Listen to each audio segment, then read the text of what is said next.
So, I have been sent a video by a few different people over the last few weeks, and some of them have specifically asked me to watch it because they want to fact check on the content and my perspective on some of the takes from the video. And the reality is I went back and forth several times about whether I should actually sit down and write this whole script and commit to this whole video because I'm not actually trying to cause any kind of uproar specifically. The video in question comes from a creator that has a much larger and probably more passionate and dedicated audience than me here on YouTube. And if this video ultimately ends up gaining any kind of traction, I'll probably be accused of clout chasing, get a bunch of dislikes and mean comments and similar things. But this topic in many ways is sort of a specialty of mine, very much aligns with content here and what I've built on other platforms. And while there is of course plenty of room on the internet for everyone to make content like this, I do have to say that I take getting things right when speaking from an authoritative standpoint really serious. And I've reiterated in my content for years at this point that it's important to always distinguish between fact and speculation, which is why this video ultimately set off so many alarm bells the first time I watched it. The video in question is this one here. It's called "This is the 3,000-Year History of ZA" by Lorekeeper Toby. From what I've gathered, Toby seems to have a very extensive and long-standing catalog of videos talking about Pokemon lore and history, trying to connect dots with things like timelines, understanding the stories, and world building. And while I'm not incredibly familiar with the content, I have heard the name before, and I did decide to check out this video at the request of those that sent it my way. And there are quite a few issues. So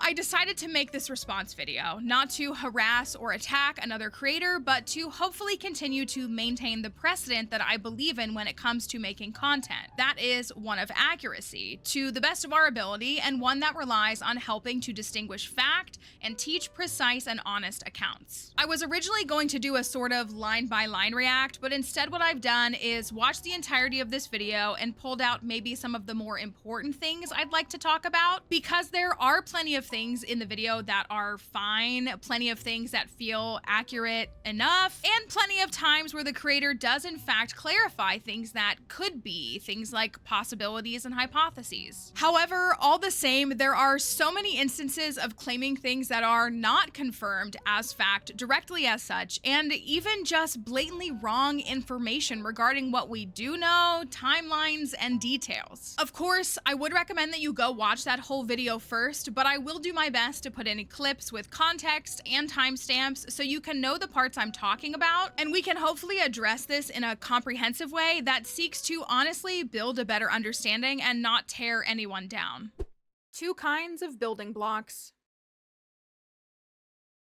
As a little foundational element, I want to talk about two words and their practices that I think are important in understanding how we might engage with accounting, history, or lore in a space like this, but also on a grander scale in our world. And my apologies to the religiously traumatized, these words might be familiar to you, but I promise there's a reason for them. And those two words are exegesis and eisegesis. Exegesis is, in short, the critical explanation or interpretation of a text, while eisegesis is the process of interpreting a text in such a way as to introduce one's own biases or presuppositions. And I made that little religious trauma joke because it is true, these concepts in part have been long connected to specifically how scholars and theologians interpret things like biblical texts. But these concepts do in fact go far beyond just those bodies of work and are used in plenty of other academic spaces. To exegetically interpret something like a piece of literature involves analyzing what is known to help further explain it and potentially even help provide things like suggestions as to what it may mean and how it may be interpreted. This is done in support with practices like studying the historical and cultural background of the authors and original audience, and the practice of going from the known, what we can establish with the information we have, to the unknown, doing our best with supporting evidence to help draw conclusions, all in an attempt to preserve a sort of objective approach. Eisegesis, on the other hand, is more the act of drawing out a text or piece of media's meaning in accordance with the reader or presenter's interpretation or held beliefs to better support their own already held conclusions. That is, a reader or consumer of said media already has a belief that something must be true, so they look for individual fragments or pieces of that media that support their claim, even if the overwhelming evidence is pointing in a different direction, or even if what we do have is just completely inconclusive. It's essentially like cherry picking. And that's in part the problem I see with a lot of content like this. It seems like in many instances, the goal from these kinds of creators is more about finding things that support their already determined or believed theories, instead of actually engaging with the text or game to see what we can understand contextually from what we do have. I understand this desire, though, as someone constantly thirsting for knowledge and more answers, and I've come up with plenty of theories myself. But as an historian first, I recognize what it means and the harm it causes when we claim things we don't have proof for as fact. And it remains an absolute necessity to always distinguish our own speculation from the objective and/or verifiable truth. A poorly laid foundation. I watched this video and a few others by this creator, and it seems very apparent that he is looking to tell you a story, to share something with the viewer that flows nicely and cohesively, that feels very full in its presentation or retelling. And I think that's a skill worth recognizing on its own, especially because in so many instances, Pokemon gives us only a glimpse of understanding and basically leaves so many things unconfirmed. It can definitely feel like we're only staring at 25% of the full picture, and our brains naturally want to fill in the rest of it and understand it. But that's where so many problems with this video and others like it really lie. Unfortunately, so many elements here are set up with a claim by Toby that they are factual, that these are actual accounts of things that happened in the history of the Pokemon universe, or that this is definitely how things played out. And unfortunately, in almost every instance, we don't have definitive proof for these claims to be considered true. In some instances, it's definitely possible and might even be the most widely agreed upon theory among the fandom, but in many others, that's not even remotely true. So I want to start first with the foundational elements, the things that are set up to be the presuppositions for everything else that's discussed throughout this video. And the first example of this is really right at the beginning of the video when Toby attempts to set up the timeline by placing X and Y in 2013-ish. So, those of you who have seen the general timeline overview, which you don't need to watch for this video, but I recommend you watch after if you want a deeper dive, will know that Pokemon X and Y, the Kalos adventure, the first one we go to, is set in the contemporary time of then 2013-ish. I get what he's saying, but this entire foundational premise really isn't fair. The Pokemon universe exists outside of our own, although there are some references in some of the past games that do technically tie into ours. But the dates that are given are typically only ever done so in reference to the proximity of a current game's story, i.e. 3,000 years before the events of X and Y, not 3,000 years before 2013. And even for those previously mentioned real-world tie-ins, like the old man in the Pewter Museum of Science in Kanto mentioning the moon landing in 1969, those characters and their supporting dialogue do not give us the context of where these events in relation to the respective games go. Just that it happened, presumably in the past, and specifically in context again to the moon landing reference that this NPC witnessed the event. The technology has moved far along from earlier games like Pokemon Black and White and Black and White 2, and much further on than those earliest games like Pokemon Red and Blue. Also, as it relates to all of this, it seems to go without saying, but different regions of the world, different regions in our world, have access to and utilization of different technologies. The US, for example, despite being considered something like a superpower in the world with access to some of the most coveted resources and technology, still lags behind many other developed nations when it comes to some of these things. So suggesting simply that Kalos has more advanced tech and therefore the events of X and Y must have occurred after the events of some of these other titles isn't exactly fair or built on a solid foundation. 3,000 years ago, AZ, the king of the Kalos region, we don't know what kind of king he was, had a younger brother who coveted his power, wanted it for greed, or at least that's how the histories of Lysander Labs remember it. These brothers went to war in a conflict so dreadful that many Pokemon lost their lives. I just have to say that this was unfortunately the biggest immediate red flag and what ultimately led me to making this video. We have never had anything to confirm, let alone really suggest, that the war was a conflict between AZ and his brother. His brother is titled nowhere in any of the accounts. We don't even know things like any kind of claims to nobility he may have maintained. Whoever the conflict is with is never directly identified, aside from Masuda stating in a 2014 interview that it was a war between two countries. And the only accounts we actually have of AZ's brother aren't even from a primary source. So unfortunately, I have to say that this is really an outlandish claim and incredibly concerning, considering this is just 2 minutes into a 30+ minute video. Tobey does mention that these accounts do come from Lysander Labs, which it is true that there are books in Lysander Labs that seem to give insight into the past of Kalos. But the text I think he must be referring to is that which is found on the purple shelves in the lab during X and Y gameplay. Another very frustrating thing about this video is that Tobey very seldom actually cites sources with things like full quotes or gameplay footage with supporting dialogue, so you're just supposed to take him at his word, I guess. According to these books, it does seem to be true that AZ's brother wanted to seize Kalos out of his own greed, but we do not know if that's what led to the events of the beginning of the war. What we know is that a war occurred, the king couldn't escape the war, and he used the machine he created to effectively end the war. And the closest thing to actual actions we can claim to know about AZ's brother is that when he saw how Kalos had been ravaged by the war, he buried the ultimate weapon. We don't have any actual definitive actions that say something like a war broke out when AZ's brother attempted to take the kingdom or the throne for himself. And when we look at the readable text in these books that note that AZ's brother wanted to seize power, we do not have confirmation of action or if and when he attempted to do this. Because he could simply have been trying to seize power after AZ seemingly abdicated the throne, or at some point in the war when Kalos was at something like a weakest point, perhaps. But he speaks in this video that a war occurred and was a conflict essentially between AZ and his brother. And we just do not have the documentation to claim that so authoritatively. And let's be honest, don't you think AZ might have mentioned that in any of the accounts that he's given about the events that happened? But we do know that 3,000 years ago is a very significant day in the world of Pokemon. 3,000 years ago, the relic items of Unova are created, the darkest day of Galar happens,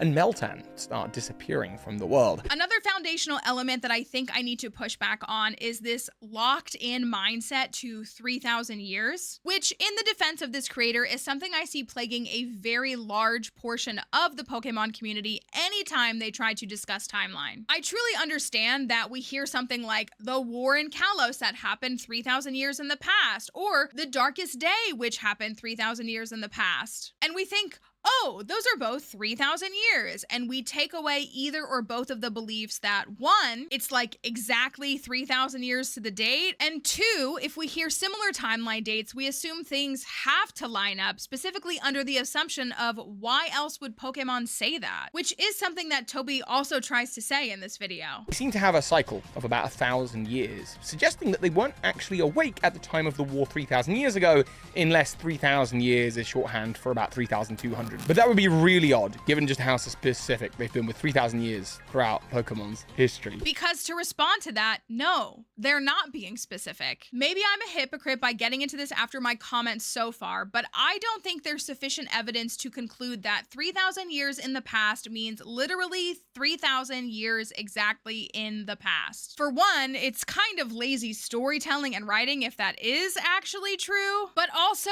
that's how we talk about history in generality in our world, both academically and in layman levels of discourse. Sure, some things can be dated pretty specifically, but the further you go back, the harder that is. We know that the Roman Empire fell in 476 CE, but when we talk about the Roman Empire as a whole, we're talking about the approximate 500-year window, which started about 2,000 years ago. That is not to say that every single thing that happened in the Roman Empire happened exactly 2,000 years ago. ago. The Empire's fall was 1549 years before me writing and recording this video, but it's all right for people to say the Roman Empire fell 1500 years ago. To beat the dead horse, what I'm getting at is that these markers of time in intervals of centuries and millennia should most likely not be interpreted as exact dates. And when we hear similar ones in different stories, it might suggest that maybe they are related to each other, but it also may just be Pokemon laying the foundation of eras of time, the way we have things like the Bronze Age, the Middle Ages, or the Industrial Age. 3,000 years ago would fall in the center of the Iron Age, an era of time which spans from about 1200 to 550 BCE. That is in fact about 3,200 to 2,500 years in the past. But showing you this literal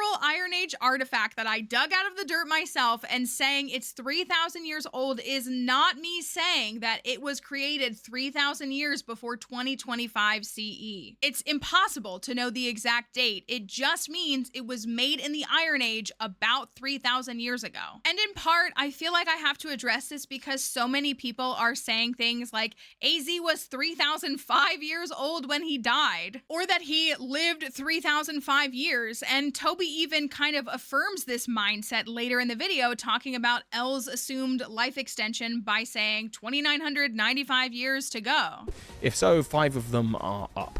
2,995 to go. But let's think about this logically. Even if the war was exactly 3,000 years to the day before the starting events of X and Y, AZ was alive. He was the literal reigning king. We don't know how old he was, but even if he was 20, let's say, that would put him at more like 3,025 years at the time of his death, aka about 3,000 years. And on the flip side, if the 3,000-year timer starts the day that AZ was born, that would mean that the war began less than 3,000 years ago, and again, just kind of proves the same point that this is an era and a window of time. And that's not even getting to the fact that we know that the war spanned several years. So even that's not an accurate measure of time or age, but do you get what I'm saying with all of this? So much speculation. As I previously mentioned, I think this creator does a great job at crafting a compelling story, wanting to draw you in and keep you hooked in a way that isn't all analytical or perhaps some boring data-driven facts with no inspiration behind everything that's being shared. But in this effort to fill in the missing pieces of this only partially available puzzle, that's where it seems so much of this speculative mortar gets thrown into this video with very little distinction between factual accounts and what this creator seems to have concluded based on the evidence we do have. This does begin pretty early in the video in the attempt of the retelling of AZ's role during the war, what appears to be an emotional appeal to the audience. Grief-stricken, AZ decided to end the war then and there. He built a machine that he called the ultimate weapon. This is not fully accurate and really an embellishment of the story and pieces of information we do know. What we can account for is that AZ's Floette was forced to go into battle at some point during this war, and after some undisclosed amount of time, it's true, AZ's Floette was returned to him in a tiny box, which is to say that she did not survive the events of the war. The emotional plea from this creator comes by this line of saying that due to his own grief, AZ decided then and there to end the war, seeming to create the motivation that AZ's utilization of the device that would become the ultimate weapon was solely due to him losing Floette, which in its own way makes plenty of sense and seems like a pretty understandable motivation of a character in a story. But it's not fully correct. After AZ's Floette was returned to him, he first created a device, not originally identified as the ultimate weapon. The device was created and used solely to bring Floette back to life, successfully managing to do so, also granting her eternal life, which AZ even very clearly reiterates in the dialogue in PLZA. However, as the various accounts go, his rage had not subsided after successfully reviving Floette, and he could not forgive the world that had hurt the Pokemon that he loved. So then he took that same device and turned it into what we now know to be the ultimate weapon and used it to end the war. So the official accounts of the war and AZ's part in it, even as told directly by him, is that his only original intent was to revive Floette. But after that essentially wasn't enough for him, then he took a more dramatic action. That which was turning the device into the ultimate weapon and using it to end the war. Which to me is still a very compelling story, so I don't understand why we're changing it. I want to assume that it's just a misinterpretation. The other topic I'd really like to get into in this section is just the continued conjecture of AZ and ultimately his fate that the creator gets into in the video. Until recently, it's not been clear whether he would die one day, whether he was immortal, or just had an extended life force. But his life force seems to be tied to the Prism Tower, a secondary tower that he built 2,000 years ago, when a powerful man who wanted to protect Kalos asked him to make something similar to his ultimate weapon. I don't think this is a horrible theory, even though I don't particularly agree with it, and in his defense, the language of seems to be is used. But the creator again slips into storytelling as he accounts for the events that are connected to AZ's final days. And I do want to note that I actually did see quite a bit of pushback regarding this in the comment section of that video, so I am appreciative that others seem to have noticed this to be a glaring issue as well. Maybe that he hoped his life energy, now eternal himself, would be refueled into the weapon. This might be the reason that he passes away the day after the machine is stopped. Even things as insignificant as saying he passed away the day after the machine is stopped is just not something we know 100% definitively. We know it was essentially immediately or very shortly after the events surrounding Ange and Prism Tower, but it could have been moments, hours, or even days or weeks, since the game doesn't overtly state it, just that it seemed to happen sometime shortly after. Also, if you want to claim that his life force is tied to Ange, then why wouldn't he have passed as soon as Ange was defeated or eliminated? Again, I don't even ascribe to that theory, but it doesn't even track by that own logic, honestly. What happened after the war 3,000 years ago? After the war, the Kalos region began to repair itself, but 800 years later, or at least according to the Pokédex entries, Xerneas or Yveltal, depending on what history you're looking at, awake. This is again a prime example of this creator's conjecture and attempting to tell the story that we simply don't have. We essentially know nothing about reconstruction after the events of the war, which could have taken dozens, hundreds, or even thousands of years. PLZA has given us a little bit more of a glimpse into the preservation of the presumed monarchy, potentially confirming or reaffirming that some individuals who are descendants of most likely AZ's brother did in fact seem to continue to rule over different parts of history. And while I understand again the motivation to want to tell a compelling story, it is misleading to say definitively that something happened when we simply don't know. And in all honesty, there are quite a few more things in this video, like claiming that AZ's family is obsessed with immortality. There's also a butler who tells you about a book that has the secrets of bringing Pokemon back from the dead. Something that would make sense to be in the library of a family so obsessed with immortality. Which are things that in so many ways are just presented as passing comments, but they're just straight up personal belief and speculation sprinkled in to be consumed as objective claims. And I really could just make this section like 4 hours, but I think a few illustrations is hopefully enough. Fact checking not found. I don't want to go into this section in a way that's about nitpicking the specific errors of this video. My real hope is showing that it's important to fact check when we can, and there are details we can get correct. So if we're going to build a case for content that we're claiming as fact, as historically accurate, it is incumbent upon us to make sure our facts are right. But his life force seems to be tied to the Prism Tower, a secondary tower that he built 2,000 years ago, when a powerful man who wanted to protect Kalos asked him to make something similar to his ultimate weapon. AZ agreed, and decided to make something that would bring meaning to his eternal Floette's life. He wanted to do it to atone for the sins of the past, so he named it Angie, like angel. Listen, I mess up pronunciations plenty. Ange, is that how you would say it? That is what Ange is? Ong? But now Ongs? Ons? I can't do that. And I actually cannot stand the gatekeep of people condemning others when they don't say a Pokemon's name correctly. But this is just evidence of lack of research done in preparation for this video. Kalos is a region that we know, while not being a direct copy, does in fact take heavy inspiration from France and French elements. We know that Kalos is one of the few regions to be notably bilingual, as we see many characters throughout the entire region using French words interchangeably with the player's standard dialect. dialect. And a quick Google search will tell you what this word is. The creator even does briefly mention it in the video. This is the French word for angel, which immediately helps to give potential context and inspiration to its intended role as a protector of Lumiose City at the request of the man of great power that asked AZ to construct it. I want to really emphasize that this is not supposed to be about getting pronunciations 100% correct, but instead pointing out how such a misstep like this, which is a word the creator uses multiple times, reaffirming how they believe it's pronounced, actually shows an absence or lack of research into the topic. And this is not even about getting it 100% correct. I know that when I say ange, I'm not saying it to the full capacity that it would be said in French. And so maybe it's unfair, but to me, such glaringly inaccurate things such as this lead to the lack of credibility of the whole video, in my opinion. Pokemon word usage in so many parts of their games and universe are very important, whether it's Pokemon's names being intentional play on elements of their design or species they may have been inspired by, to character names, locations, and so many other things. I mean, people are right now trying to make the case that the newly introduced character Ansha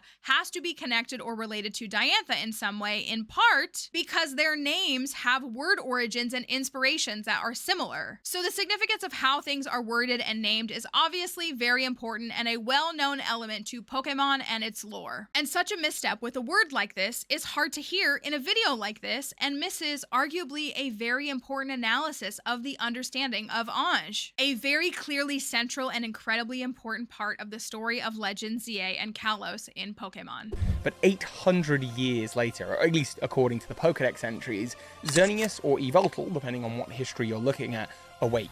They seem to have a cycle of about 1,000 years, suggesting that they weren't actually awake at the time of the war 3,000 years ago. This is just an example of getting the dates wrong, which is something that could, and in my opinion, should have been verified before posting. The 800 years comes from gameplay dialogue, but the NPC in question states that the account of Xerneas and Yveltal happened 800 years before the events of X and Y, not 800 years after the war, which would be about 2,200 years before the events of X and Y, which is what is shown on the timeline here in this very video, so I know I'm not misunderstanding what the creator intended. These are completely different dates that span about a 1,400-year window of error and very easily verifiable to someone making comprehensive content like this. We also know that 2 years before the events of ZA is when the Quasartico building was created. This is another incorrect date. The Quasartico building was constructed 2 years after the events of X and Y,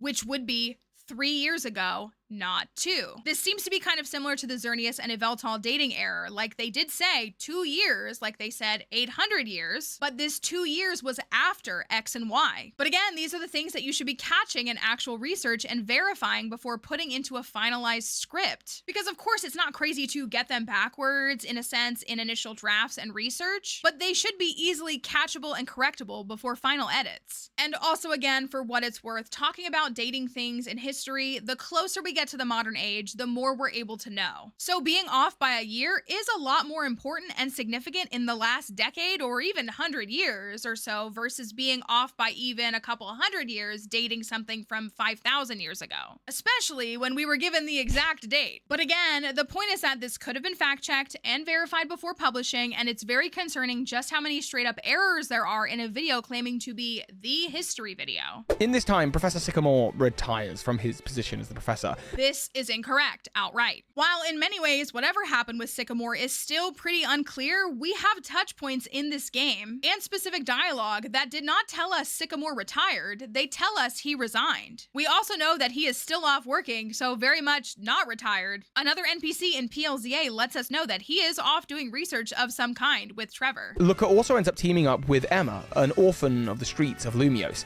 and Xerosic takes control of her after they've worked together for months. This entire recap of Emma is not very accurate, specifically the dynamic and relationship history between Emma and Xerosic, because the actual account of what happened is that Emma sought a part-time job that led her to Xerosic, which involved using this equipment. But the reason I'm addressing this in this section is because it includes another straight up and verifiable error. He puts her in an outfit that gives her superpowers, the Essentia suit. The suit that Emma is wearing is not called the Essentia suit. It is very clearly and overtly identified as as the expansion suit. Essentia is the code name given to Emma when she is wearing the expansion suit. For this video, I'm going to go granular into the history of the Kalos region, its relationships to the other regions of the Pokemon world, and beat by beat tell you the story that leads up to Pokemon Legends ZA and beyond. In addition to a bunch of these specific things, this video does in fact claim to be the video you'd need to watch to understand the extensive history of Kalos. Most specifically, the timeline of everything that's happened over the last 3,000 years, even attempting to date back further with discussion on Fossil and other Pokemon like Diancie and their presence over the last several 100 million years, and I do have some issues with how that is presented as well. But for a video that claims to talk about allegedly all of the history, it straight up missed a known point in the timeline that we've had since X and Y's introduction. And that is the other documented war that we learn mostly about through Parfum Palace. We know that a war took place about 300 years before the events of X and Y, and while the palace is mentioned, the war just isn't.